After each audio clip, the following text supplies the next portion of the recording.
Well, from carjackings to purse snatchings and smash and grabs, teenage criminals are making headlines all across metro Atlanta. And now many people are calling for jail time for those young criminals. But the chief juvenile judge for Fulton County says that is not the answer. He and other judges say they're being responsible and only detaining the teenagers who really need to be locked up. Fox 5's Morris Diggs sat down with the judge to talk candidly about teen crime. And Morris, which teens does the judge say need to be locked up? Well, they want to reserve that space for the most hardened juveniles, those, for example, who may use a gun in a crime.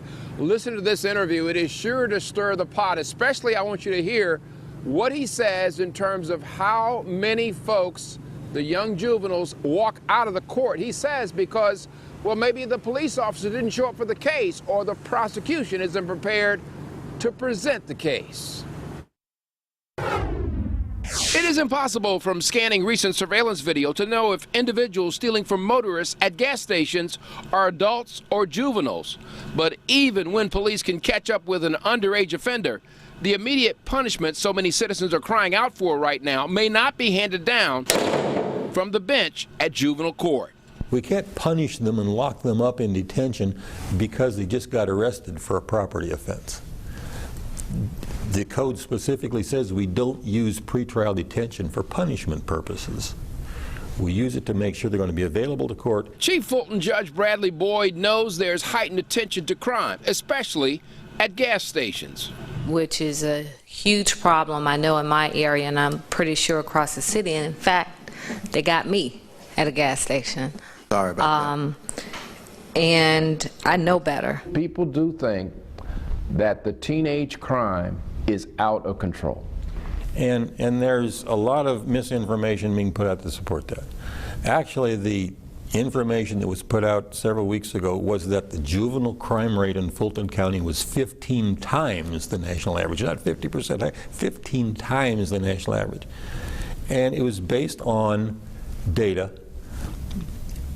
that puts together very separate things. Okay, but victims won't care about debating statistics. Offenses against person with weapons, they need to be there.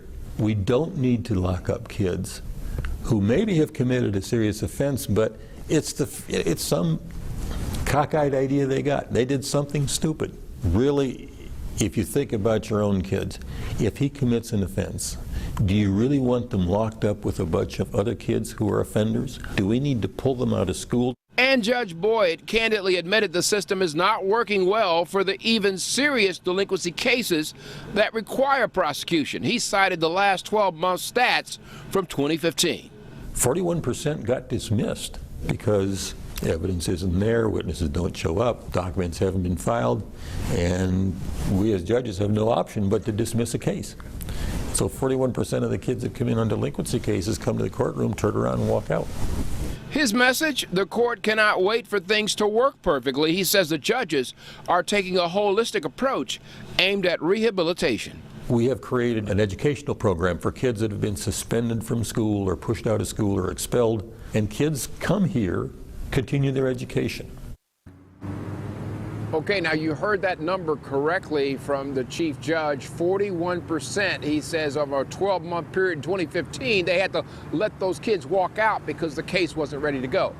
Paul Howard, the district attorney for Fulton County, I spoke with him by phone this afternoon. He says that must be an error. He is researching it. He said he will get back to me. Reporting live from downtown Atlanta, I'm Morris Diggs, Fox 5 News. All right, Morris, thanks. Turning back.